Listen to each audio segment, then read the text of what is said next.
اللهم صل وسلم وبارك على محمد وعلى آل محمد.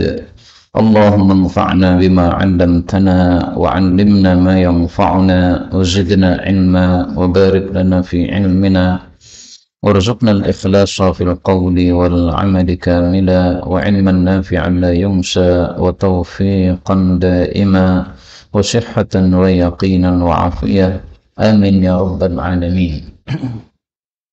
Alhamdulillah kaum muslimin rahimani wa rahimakumullah. Kita lanjutkan pengajian kitab Al-Jami' As-Saghir karya Al-Hafidh As-Suyuti yang sudah wafat pada tahun 911 Hijriah rahimahullahu ta'ala. Dan kita sudah sampai pada hadis 2801. فقال المؤلف رحمه الله تعالى ونفعنا به وبعلومه في الدارين آمين.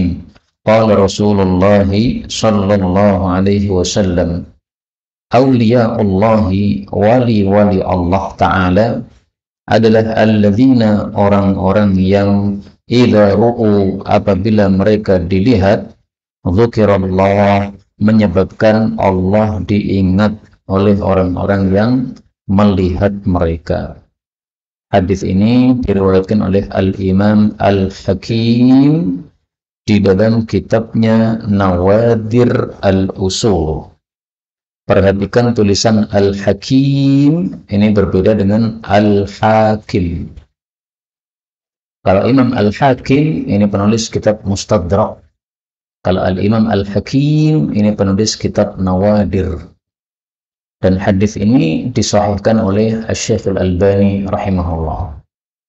Hadis ini menjelaskan bahwa ciri-ciri wali Allah adalah orangnya menyebabkan orang lain yang melihat jadi ingat Allah. Melihat orang itu jadi teringat, dia ahli tilawah sehingga kita ikutan tilawah. Melihat orang tersebut kita jadi ingat dia ahli salat, maka kita jadi semangat untuk salat. Melihat orang tersebut, misalnya kita mengetahui bahwa dia ahli puasa, sehingga kita juga semangat ikut puasa. Nah, itulah yang dimaksud idza ru'u dzukirallah. Definisi yang lain wali-wali Allah disebutkan dalam Al-Quran. Ala inna awliya Allah la khawfun alaihim wa la hum yahzanun. Ketahuilah wali-wali Allah itu tidak bakal takut, tidak bakal sedih, maksudnya di akhirat. Siapa mereka? Alladzina amanu wa kanu yattaqun. Orang-orang yang iman dan takwa kepada Allah Subhanahu wa ta'ala. Jadi kalau imannya sempurna, takwanya sempurna, maka orang itu pasti memiliki sifat-sifat seperti itu tadi. Maka mari kita usahakan untuk menjadi orang-orang yang bisa menyebabkan orang lain ingat kepada Allah Subhanahu wa ta'ala. 802. Awwalul ayati, permulaan tanda-tanda, yang dimaksud adalah tanda kiamat. Tulu'us syamsi, terbitnya matahari, min maghribiha, dari arah baratnya. Hadis ini derajatnya diperselisihkan ulama. Kata Syekh Al-Albani sahih, tapi kata Imam Tirmidzi dhaif. Kata apa? Imam Suyuti dhaif. Kalau hadis ini dhaif sudah nggak jadi masalah. Tapi kalau hadis ini sahih, maka menimbulkan pertanyaan. Lebih dulu mana tanda-tanda kiamat? Apakah Dajjal dulu atau terbit matahari dulu? Kalau secara logika, mestinya Dajjal dulu. Karena kalau terbit matahari dulu, Allah sudah menjelaskan dalam ayat Al-Quran, kalau terbit matahari dari barat, kemudian orang-orang tobat, maka tobatnya nggak diterima oleh Allah Subhanahu wa ta'ala. Nah, maka hal itu tidak mungkin terjadi sebelum munculnya Dajjal. Karena di masa Dajjal nanti ada peperangan melawan Dajjal. Karena itu mestinya Dajjal dulu. Nih, setelah Dajjal selesai, baru kemudian ada masa di mana terbit matahari dari arah barat. Demikian dijelaskan oleh para ulama rahimahumullah ta'ala.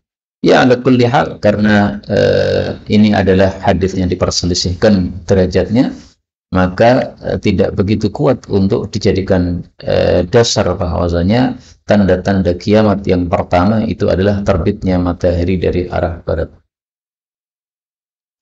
Dan yang dimaksud tanda-tanda kiamat ini maksudnya tanda-tanda besar. Karena tanda kiamat itu ada 3. Ada tanda kecil, ada tanda sedang, ada tanda besar. Nah, yang dimaksud di sini tanda-tanda besar. Tanda-tanda besar adalah tanda yang sangat dekat terhadap kiamat. Kalau satu tanda sudah muncul, maka tanda-tanda yang lain bertubi-tubi akan muncul. Dajjal, angin dari arah timur, terbit matahari dari barat, binatang yang bisa bicara, Nabi Isa, Imam Mahdi, ini semuanya tanda-tanda besar. 803. Awalul ardi, pertamanya bumi, kharaban, rusak, itu adalah yusraha, bagian kirinya, thumma yumnaha, kemudian bagian kanannya. Hadis ini derajatnya dhaif.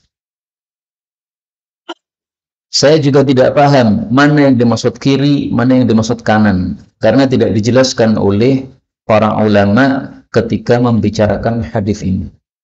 Kanannya siapa, kirinya siapa? Bisa jadi maksudnya adalah kanannya Ka'bah sama kirinya Ka'bah. Maka arah sana Yaman, itu disebut Yaman karena kanan. Arah sana disebut Syam. Disebut Syam itu karena apa? Kiri. Karena bumi itu diciptakan oleh Allah Subhanahu wa taala permulaannya dari Mekah. Sebagaimana disebutkan dalam Al-Qur'an dengan istilah Ummul Qura. Allah mengatakan bahwasanya walitunzira Ummul Qura, supaya engkau memberi ancaman kepada induknya kota-kota. Jadi bumi ini kan penuh dengan kota-kota yang banyak, termasuk Indonesia dan sebagainya. Nah, induknya kota-kota yang ada di atas muka bumi adalah Mekah. Berarti diciptakan dulu Mekah, kemudian setelahnya mengikuti setelahnya. Maka bisa jadi yang dimaksud kanan ini apa? Kanannya Mekah, kirinya Mekah. Yusraha kirinya, thumma yumnaha, kemudian kanannya. Dalam riwayat yang lain yang juga dhaif disebutkan bahwa negara yang pertama kali hancur, yaitu pada hari kiamat, itu adalah Mesir. Tapi juga tidak sahih. Kalaupun sahih, berarti itu menjelaskan makna yusra, bagian kiri, yaitu Mesir. 804. Awalul ibadah, pertamanya ibadah, itu adalah as-somtu, diam. Hadis ini juga dhaif. Yang dimaksud diam, ini adalah diam dari perkara-perkara yang tidak manfaat. Jadi kalau kita ingin menjadi orang yang ahli ibadah, maka pertama yang harus dilakukan adalah jaga mulut. Kalau menjaga mulut saja tidak bisa, maka tidak akan naik di dalam derajat ibadah yang sempurna kepada Allah Subhanahu wa taala. Mulut ini adalah kunci dari amal-amal kita yang lain. Sebagaimana Allah Subhanahu wa taala sebutkan pada surat Al-Ahzab ayat 71. Ya ayyuhalladzina amanu taqullaha wa qulu qawlan sadida, taqwalah dan berkatalah yang lurus, yuslih lakum a'malakum. Allah akan perbaiki semua amal kalian. Nah, maka mulut ini sebagai kunci ya bagi apa? Amal-amal kita. 805. Awwalun nasi, pertamanya manusia, halakan, hancur, binasa, itu adalah Quraisy, orang-orang Quraisy. Wa awwalu Quraisyin, dan pertamanya orang-orang Quraisy, halakan, yang hancur, yang habis, itu adalah ahlu baiti, ahlul bait saya. Hadis disahihkan oleh Al-Albani. Hadis ini menunjukkan bahwa termasuk tanda kiamat punahnya keluarga Rasulullah Sallallahu Alaihi Wasallam. Sekarang masih banyak keluarga Nabi ya, para habaib itu keluarga Nabi Sallallahu Alaihi Wasallam. Habib Rizik, Habib Umar. Kalau di Indonesia yang populer Habib Rizik ya. Kalau di Yaman itu Habib Umar. Kalau di Mekah itu istilahnya bukan Habib tapi Asy-Syarif. Asy-Syarif Musa, salah satu guru kami yang masih masuk di dalam penjara, na'udzubillah. Orang-orang zalim, mereka zalim kepada ulama-ulama kita. pemerintah yang zalim, memenjarakan ulama-ulama kita. Nah, maka selama masih banyak habaib keluarga Nabi, maka berarti belum mendekati kiamat. Tanda-tanda dekatnya kiamat adalah ketika sudah habis keluarga-keluarga Rasul sallallahu alaihi wasallam. 806 awalun nasi fanaan, paling pertamanya manusia habis itu adalah Quraisy.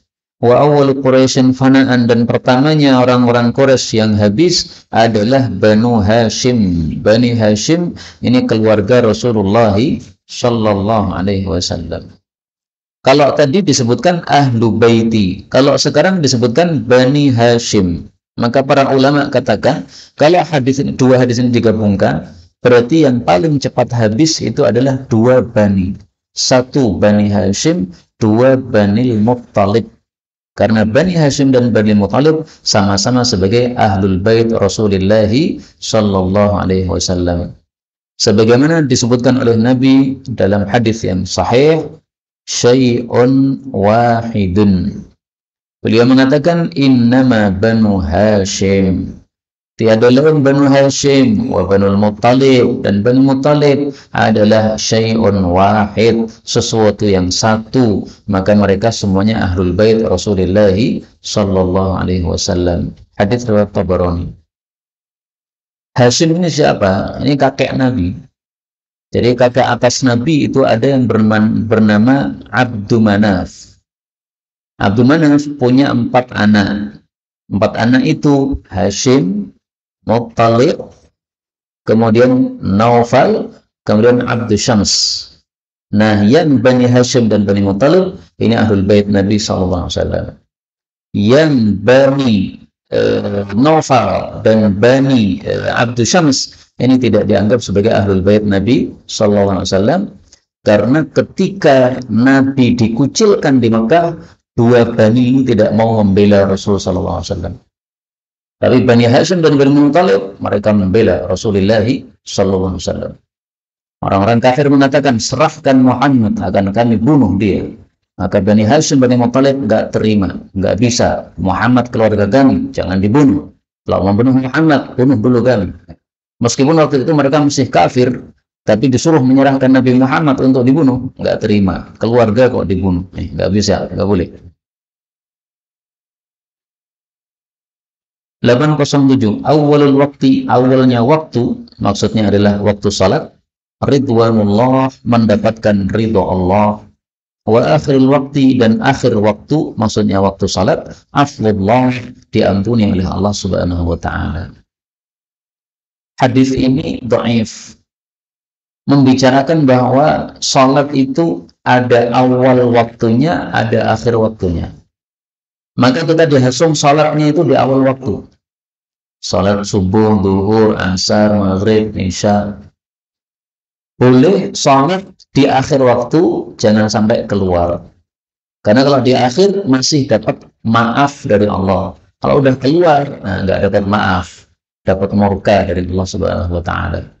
Maka perkataan ini, akhirul waktu afwullah, ini menunjukkan bahwa tidak boleh kita melakukan sholat di luar waktunya atau setelah selesai waktunya. Haram kalau sengaja. Hadis ini menghasung kita untuk sholat di awal waktu karena mendapatkan ridha Allah. Sementara ridha Allah itu adalah perkara yang terbesar, sebagaimana disebutkan dalam Al-Quran.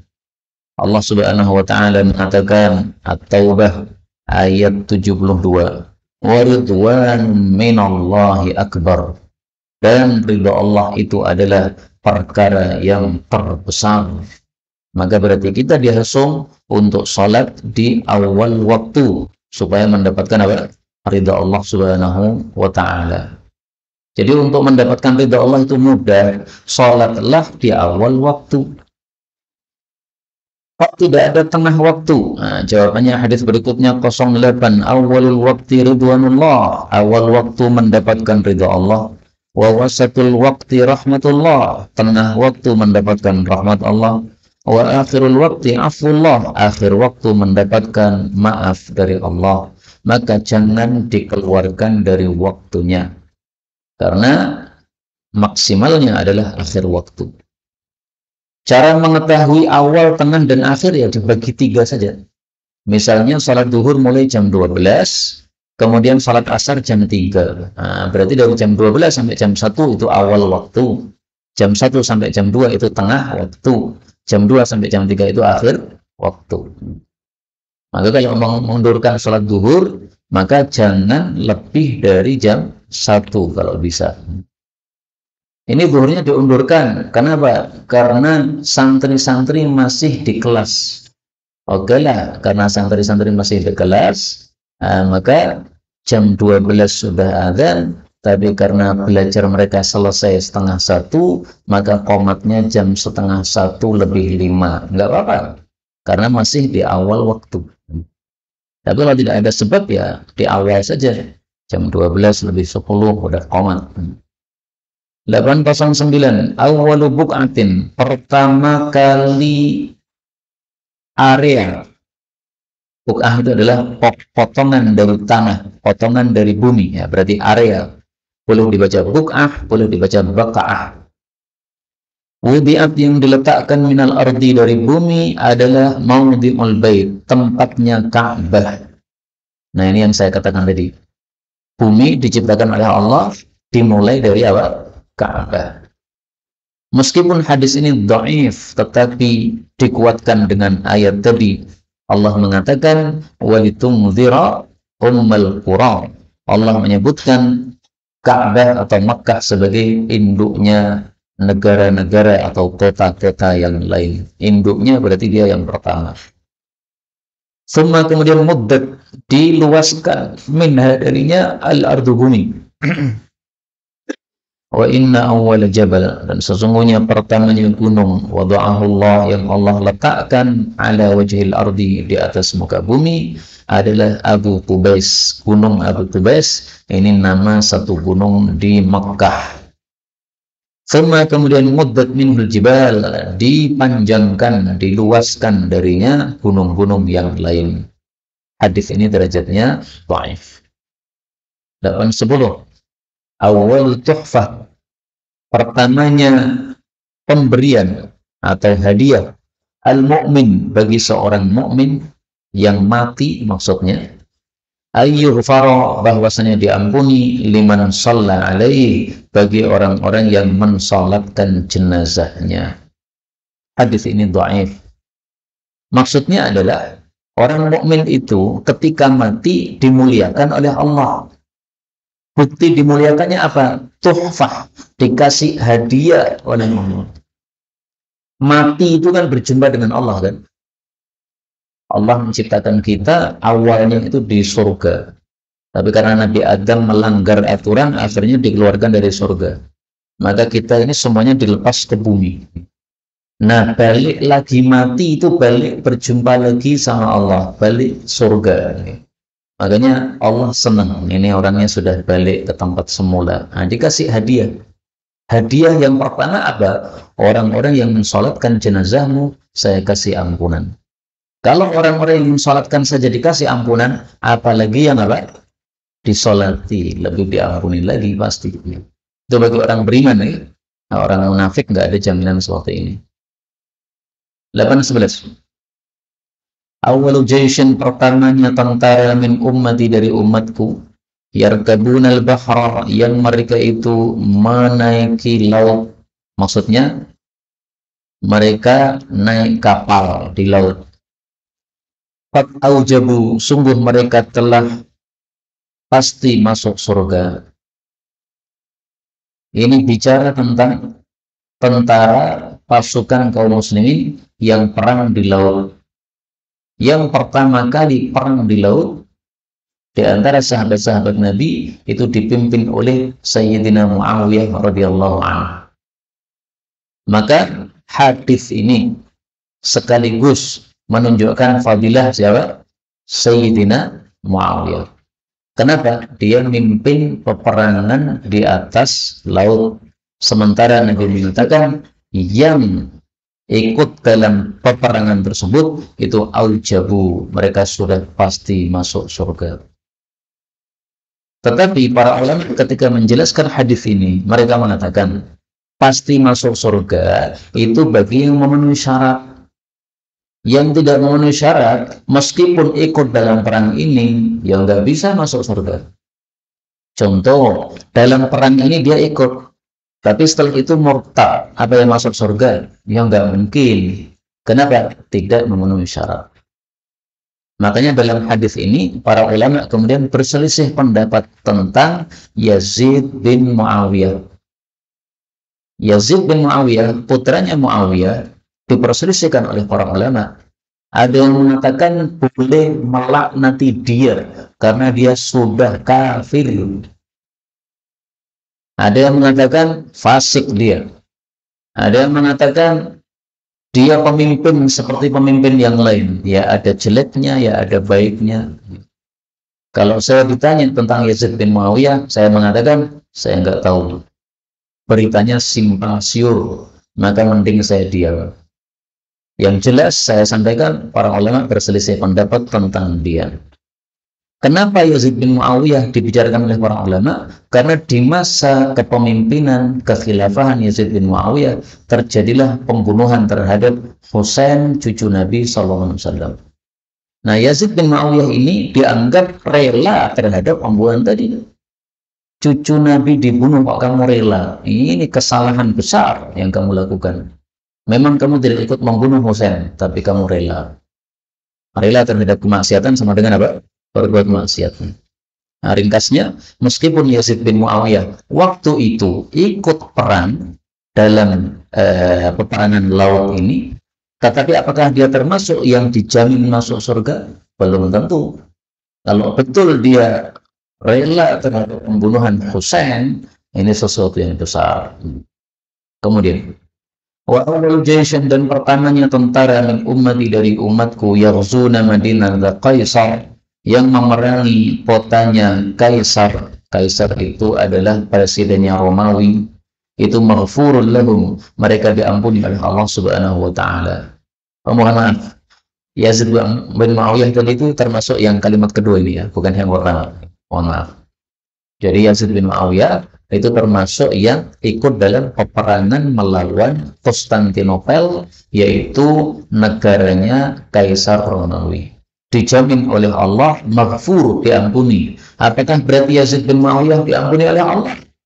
Nah, kalau Imam Munawi berpendapat enggak termasuk. Kenapa? Tidak memenuhi syarat. Kenapa tidak memenuhi syarat? Karena imannya sudah lepas. Kenapa imannya sudah lepas? Karena dia rela terhadap pembunuhan terhadap Husain cucu Rasulullah SAW. Tapi sekali lagi saya katakan, beritanya simpang siur, saya tidak mengetahui hakikatnya. Udahlah, tilka ummatun qad khalat, itu umat yang sudah lewat, nggak usah kita memperdalam pembahasannya. Kalau mereka berbuat baik, kebaikannya untuk mereka. Kalau mereka berbuat jahat, keburukannya juga untuk mereka. Sama dengan amal kita juga seperti itu. 8.12. Awwalu khasmain, pertamanya dua orang yang bertengkar yaumal qiyamah, besok pada hari kiamat, adalah jarani, dua tetangga. Hadis ini sahih, menunjukkan besarnya hak tetangga. Sehingga kalau ada tetangga tidak memberikan haknya kepada tetangga yang lain, maka besok mereka yang pertama kali dibereskan urusannya oleh Allah Subhanahu wa taala. Karena itu hati-hati, jangan mengganggu tetangga. Mukul paku di tembok rumah kita jam 12 malam. Ini kan rumahku dewi, oh jangan begitu. Memang ini rumahmu, tapi samping rumahmu itu dengar. Sehingga ketika kamu pukul paku di tembokmu, maka tetangga sebelah jadi bangun kaget. Itu sudah mengganggu seperti ini. Kalau dia tidak terima, kemudian marah-marah sama kita yang mukuli paku tadi, itu hak dia, memang diganggu. Terus kalau kita yang nggak terima, kenapa marah-marah, cuma masalah paku saja, itu berarti kita berbuat salah, tapi tidak mengakui salah. Kan dicor, dicor. Namanya dicor itu mestinya 1 hari, 2 hari, 3 hari itu jangan dilewati dulu. Nah ini tadi malam jam 12 baru selesai dicor. Pagi-pagi jam 8 tiba-tiba cegatannya itu disingkirkan, kemudian dilewatkan 3 mobil misalnya. Ini kurang ajar kayak begini. Ini bukan tetangga yang baik kayak begini. Ini sepakat kalau semua tetangga ditanya, itu perbuatan benar atau tidak? Semuanya pasti mengatakan, oh benar. Mencornya baru tadi malam. Jam 8 udah dilewati dengan mobil 3 lagi. Gimana mikirnya gimana? Nggak paham.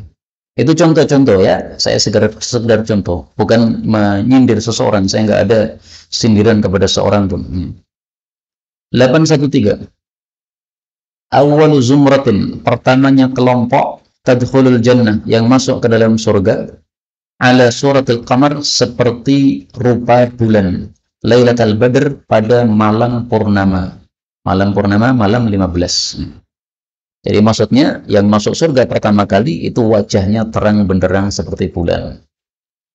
Wasaniyah, adapun kelompok yang kedua, ala launin, seperti warna, ahsan, yang lebih bagus, min kaukabin durri, dari bintang yang bercahaya, fis sama, di langit. Kata-kata durri ini boleh dibaca durri, boleh dibaca dirri, seperti dalam Al-Quran. Kaukabin dirri'in tawaqqad min syajaratin mubarakatin zaituna, pada surat An-Nuh. Kalau dikatakan durri, itu nisbat dari dur, yang artinya mutiara. Mutiara itu kan memang bercahaya. Kalau disebut dirri, itu dari kata-kata dara, yang artinya menolak, yaitu menolak kegelapan dengan sinarnya. Tadi artinya sama, yaitu dirri atau durri, yaitu yang bercahaya. Likulli rajulin minhum, masing-masing dari mereka mendapatkan zaujatan, 2 istri. Ala kulli zaujatin, masing-masing istri memiliki sab'una khullah, memakai 70 baju. Khullah itu baju atas dan bawah, jadi baju double, ada atasnya ada bawahnya.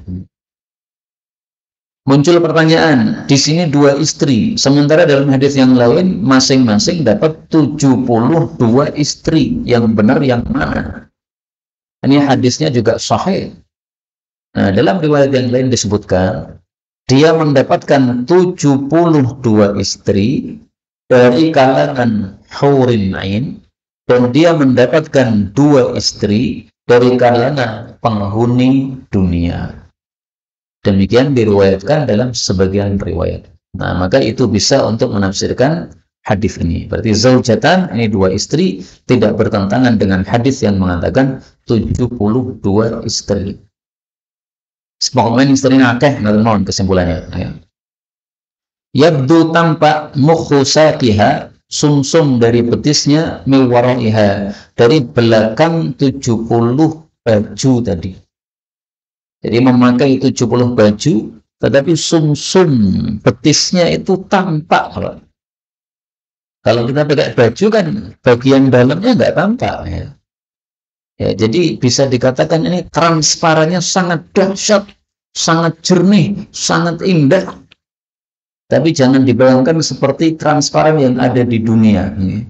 Transparan yang di dunia marai masuk angin. Cewek pakai apa? Baju transparan, menampakkan bagian dalam dari pakaian dalamnya. Pertama haram, yang kedua masuk angin. Nah, kalau di surga nggak ada masuk angin. Ini malah keindahan yang tak bisa dibayangkan. 14. Awwalu sabiqin, yang pertama mendahului ilal jannah, ke dalam surga, adalah abdun atau Allah, seorang budak yang taat kepada Allah, wa ata'a mawalihi, dan taat kepada majikan-majikannya. Hadis ini didhaifkan oleh Al-Albani. Tapi memang budak yang taat kepada Allah dan majikannya itu pahalanya double. 1 pahala taat kepada Allah, 2 pahala taat kepada majikan. Kita lihat hadisnya yang menunjukkan hal itu. Rasulullah bersabda, salah satu ada 3 orang yang diberi pahalanya double. Satu, ahli kitab yang iman kepada nabinya, lalu iman kepada Nabi Muhammad SAW. Yang kedua, seorang budak yang menunaikan kewajiban kepada Allah dan kewajiban kepada majikannya. Yang ketiga, seseorang yang punya budak perempuan lalu dikasih makan dengan baik, dididik dengan baik, diajari dengan baik, setelah itu dimerdekakan lalu dinikahi. Jadi setelah dibina kemudian dibini, maka dia dapat 2 pahala. Hadis muttafaqun alaih.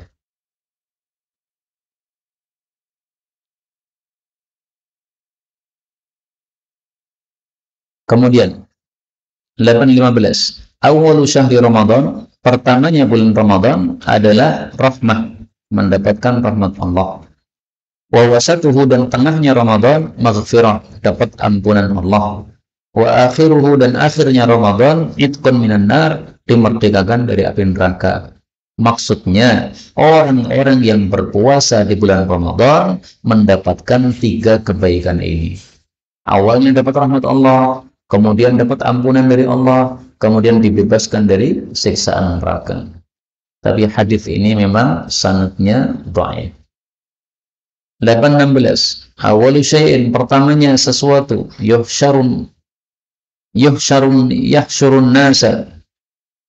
Awalu syai'in yahsyurun nasa, pertamanya sesuatu yang mengumpulkan para manusia adalah narun, api, tahsyuruhum, yang mengumpulkan mereka, minal masyriq ilal maghrib, dari timur ke arah barat.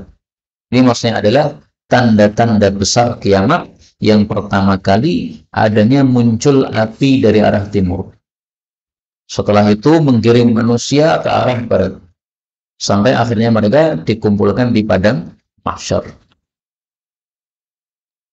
Ada juga sebagian ulama mengatakan narun, api ini bukan api yang sesungguhnya, tapi api peperangan.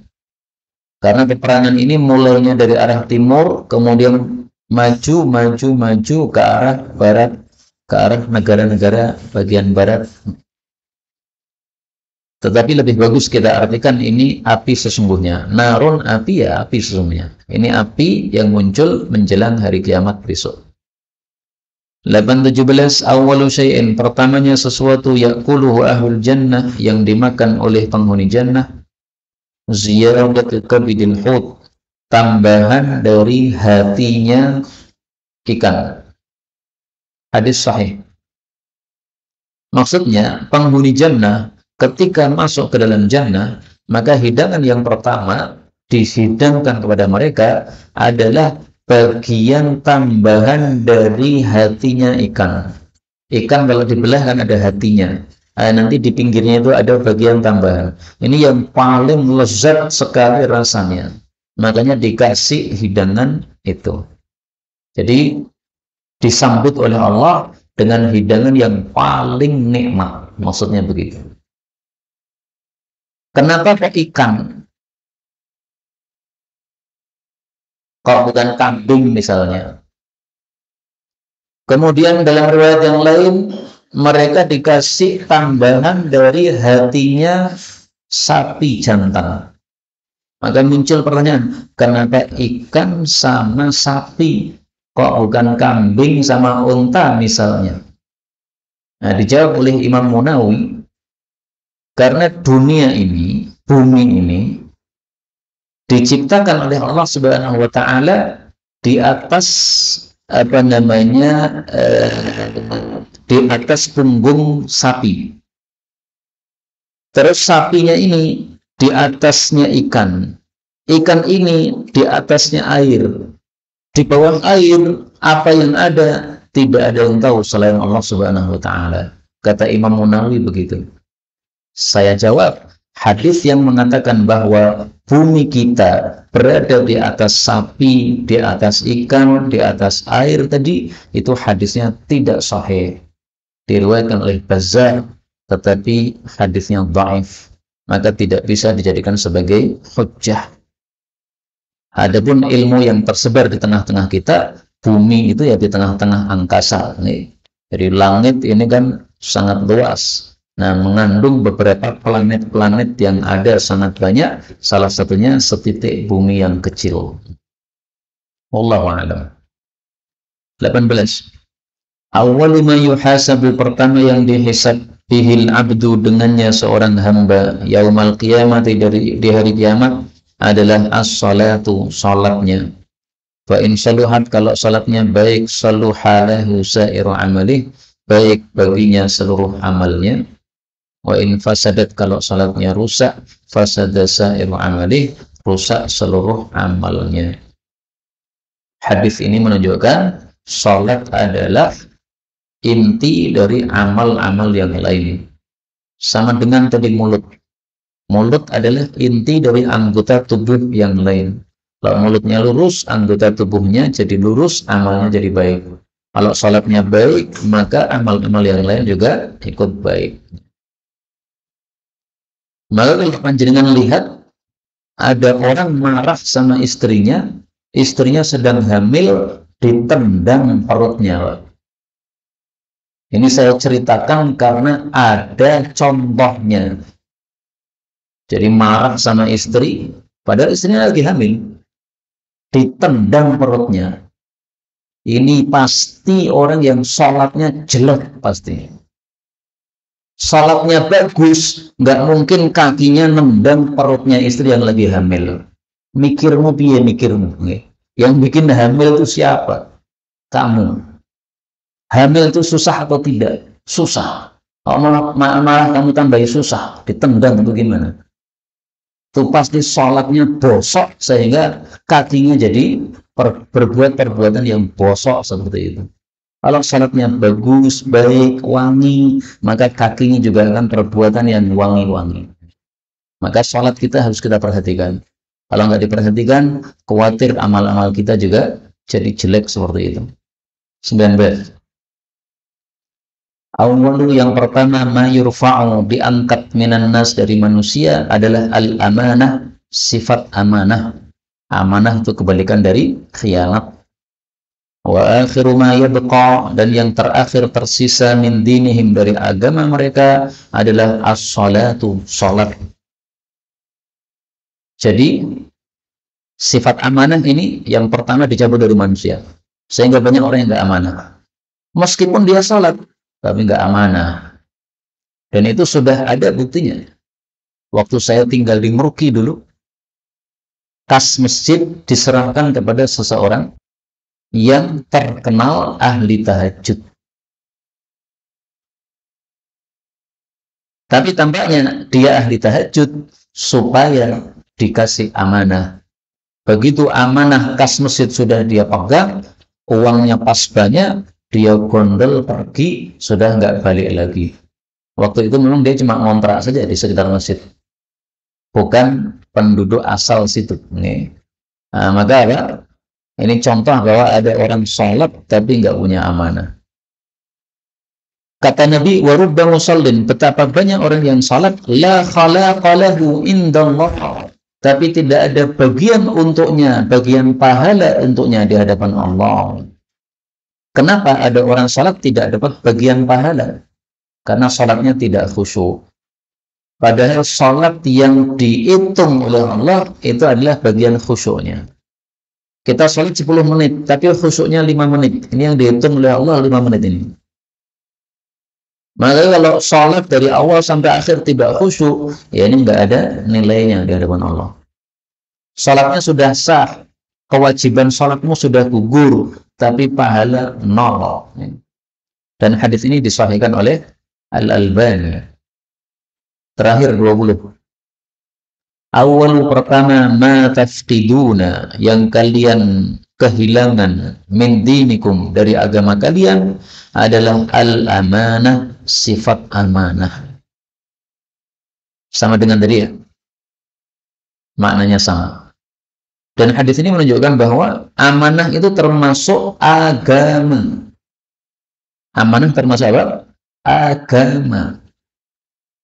Masih ingat tentang hadis tentang pernikahan ya? Kata Rasulullah, kalau ada orang datang melamar putrimu, sementara agamanya dan akhlaknya baik, maka terimalah orang yang melamar putrimu tadi. Agamanya baik. Apa agamanya baik itu maksudnya? Agamanya baik itu bukan hanya sholat 5 waktu saja. Ada orang sholat 5 waktu rajin, tetapi tidak amanah, berarti nggak punya agama dia. Ada orang sholat 5 waktu datang ke masjid, tetapi sama orang tuanya kurang ajar, suka bentak-bentak, suka minta dengan paksa, kalau nggak dikasih marah-marah, itu nggak punya agama kayak gitu. Maka amanah itu termasuk agama, sholat juga termasuk agama, akhlak juga termasuk agama. Saya tampilkan hadisnya ya.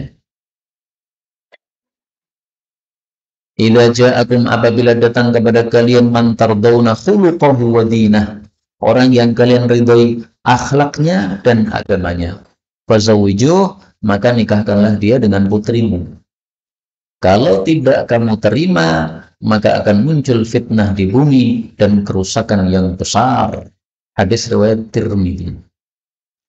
Akhlak itu sebenarnya termasuk agama, tetapi kenapa disebutkan secara khusus oleh Nabi, menunjukkan pentingnya akhlak dari perkara-perkara agama yang lain. Maka kalau kita ingin menikahkan putri kita, perhatikan satu, agamanya, dua, terutama akhlaknya. Dia salatnya bolong-bolong, nggak punya agama, jangan diterima. Dia suka hadir pengajian, oh punya agama berarti. Tapi ternyata nggak punya akhlak, berbuat salah kepada orang lain, tidak pernah mau minta maaf, bahkan nantang siapa yang nggak terima datang ke rumah saya. Padahal dia kan salah, tapi nggak mau apa, mengakui kesalahannya. Ini berarti nggak punya akhlak. Jangan diterima kalau dia melamar, karena nanti pasti putrimu akan hancur ketika menjadi istrinya orang tersebut. Inilah yang dapat disampaikan, betul dari Allah. Kalaupun ada salahnya, fa astaghfirullahal azim li wa lakum walhamdulillahi rabbil alamin. Monggo.